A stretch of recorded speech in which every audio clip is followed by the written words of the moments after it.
Sitting here at the seed desk on a quiet Monday morning, and quite often, like we do, have friends come by, and this is one of our favorites, Cheeba Bob. An old veteran of the neighborhood. He's been around the block for a long time and is an accomplished artist. We'll try and get some pictures of his stuff up here to show you a little later, but more importantly than that, Bob is a scientist.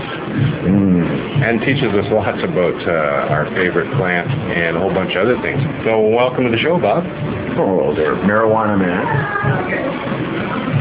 What you got there? I think we're smoking a little Neville's Haze times Kush this morning. Turned out quite lovely. Oh, yeah. That one there. So Bob's been stopping by the desk and teaching me all sorts of great things about pot, and has a very good view on how this plant actually works. So maybe you'll tell me what you know about spider mites. I think that'd be a fun place to start. Everybody has Yeah, I think there's a lot of misinformation about spider mites. Mostly that insecticides are effective against them. You don't think they are? Mites are not insects. Mites are arthropods. They're more like little tiny plant lice or ticks are in that group. Yeah. So a crab. So why are they attacking our plants? Because they feed on plant juices. That's their sole purpose in life. So if you have them, what can you do about it? Unfortunately, because they're egg-laying and maturity cycle, they have a very fast genetic turnover. When you're looking at 5 to 7 days from egg-laying to egg-laying mite. So, you know, what is one egg in your growth in 3 weeks can become 500,000. Just use your math and you can see what's going on there. Right. A female can lay 300 to 500 eggs in her lifetime. One female. So if you have 1,000 females all lay 500 eggs, you got a 500,000. Right? That's a lot of spider mites. Now, you told me about a little trick to kind of help you attack them at least. Yeah. One thing that they're very sensitive to is ultraviolet light. They don't like it. So that's why they're on the underside. That's why they're on the underside of that leaf, because, you know, just like you, if you're on the beach too long and you need to get out of the sun, you start feeling like, hey, I better get out of the sun or I'm going to get heat stroke. Yeah. This is basically what happens to mites. Large doses of ultraviolet.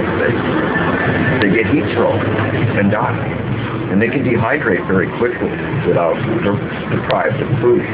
There are the couple things that you can do. Of course, you can use the traditional, you know, pyrethroids, you know, neem oil. They're fairly effective. You have to time your application with the hatching cycle. If you spray it once and let your plants go 2 weeks, you're going to have mites all over the place again. Next generation, obviously, just come forth.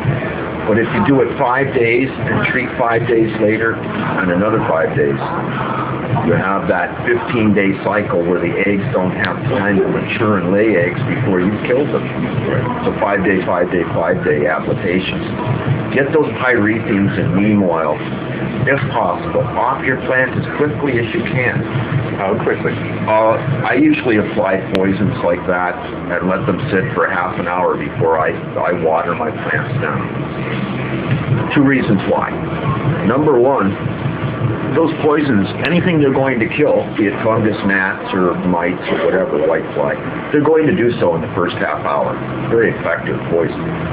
The poison itself has a very low residual action on pyrethrum. This is why pyrethrum only kills what it can hit. All right?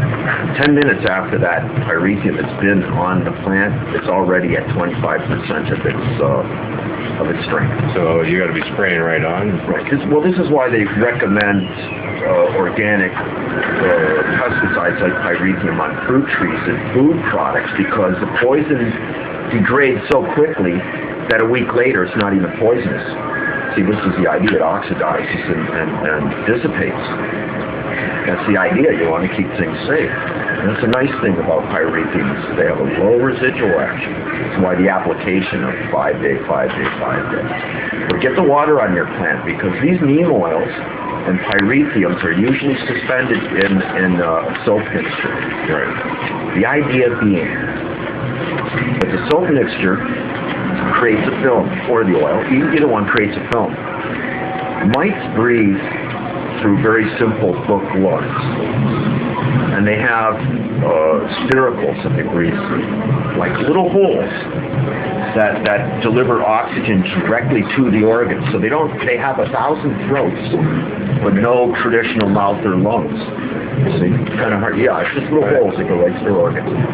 The soap films, or the oil films, are designed to cover the insect and create a soap film over that tiny little opening, right? So that if the poison isn't sucked into that opening, the film will choke off the air and vital organs will begin to die through lack of oxygen, right?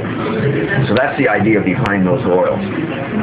But when the oils are sitting on the stroma or the top of your leaf, they're stopping. They're also creating a film over those little openings that start the plant for its feeding and its chlorophyll exchange with CO2. Soap's acting the same way on the leaf. Well, yeah, it's making a film. The plant isn't affected by the poison so much as it is affected by the film. This is why the overuse of pesticides, even Safer's products or something like that, will kill plants if you put too much on and don't take it off. You'll see the brown chlorosis and death in their leaves of your plant. This is because those areas that have developed chlorosis have been shut off by that film from exchanging gases. So the chloroplasts, the little guys that do the actual work in the leaf, die off. Right. And they just leave dermis. So now you told me about a way to, because these mites are generally hiding underneath your leaf, and if you're going to be spraying, that's not going to hit them. Take advantage of light cycles. When the lights are off and the room is dark, the mites are much more likely to migrate to the top of the leaf. Fresh pastures, greener pastures, and it's dark, so I can feed up here. Yeah. All right? So it's best to spray at night when the light cycle is off, because a lot of those mites will come in contact with the pyrethrins.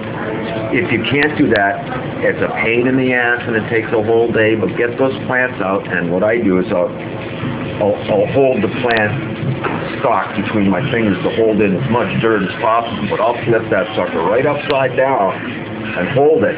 Let it dry. Don't do it with wet soil. Right. But hold it and spray the underside of those leaves thoroughly until it's dripping off the leaves. Do this over the bathtub or something, or in a spray chamber if you want to make one. Yeah.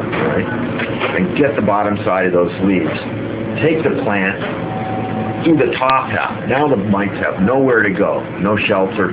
Bottom's poison, the top's poison. I'm done for. And that's the most effective way to treat them. Now you also told me there's a trick with the UV light. There is a trick with the UV light. If you take black light, disco lights if you want, you can actually, when the light cycle's off, you can run those without really tripping off your plant's flower periods. You're not going to shock your plants into going home.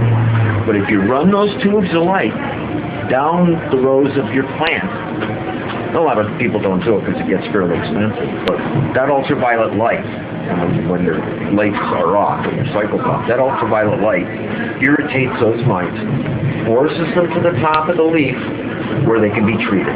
Because remember, pyrethrins only kill what they touch. Yeah. Right? There you go. Well, there's a pretty good trick. We're going to take a little break, and Cheeba Bob and I are going to be back and talk about some other cool stuff.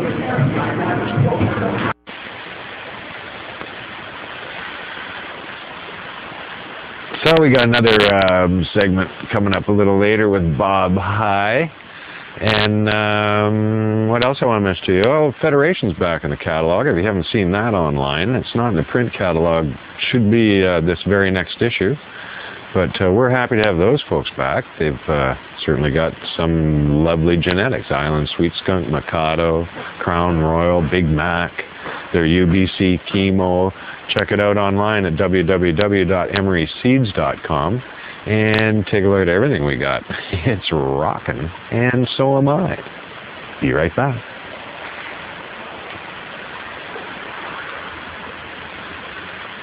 We're skunking the horses.